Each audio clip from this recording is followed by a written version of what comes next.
बेहद महत्वपूर्ण प्रश्न है। कौटिल्य के अर्थशास्त्र की वर्तमान भारतीय प्रशासन के संदर्भ में पर्याप्त प्रासंगिकता है।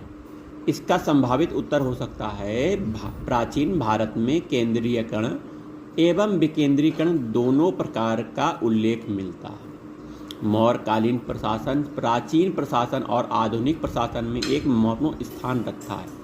कौटिल्य के समय में साम्राज्यतंत्र, वर्गतंत्र, गणतंत्र, प्रजातंत्र जैसी महत्वपूर्ण शासन व्यवस्थाएं प्रचलित थीं।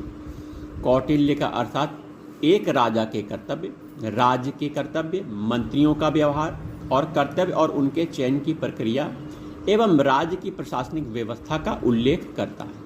कौटिल्य के अनुसार राजा को अपनी प्रजा के कल्याण में अपना हित देखना चाहिए, क्योंकि राजा के अनुकरण पर ही अन्य अधिकारियों के व्यवहार भी निर्भर करते हैं। इसलिए राजा का कल्याणकारी होना नितांत आवश्यक है।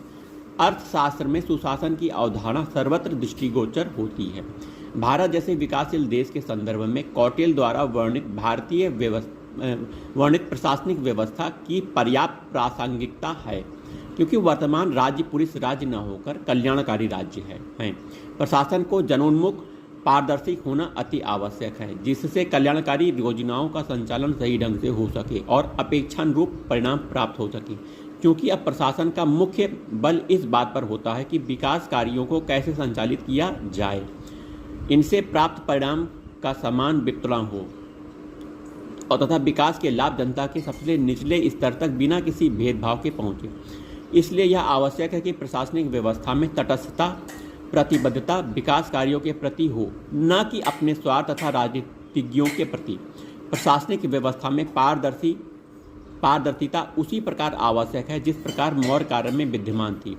उस समय की कुशल गुप्तचर व्यवस्था, जो कि प्रशासनिक अधिकारियों के भ्रष्टाचार और दुर्व्यवहार पर नियंत्रण रखती थी, उसी प्रकार व्यवस्था आज भी प्रशासन तंत्र को चुस्त, ईमानदार, कर्तव्यनिष्ठ, जनोन्मुख, कल्याणकारी बनाया जा सकता है।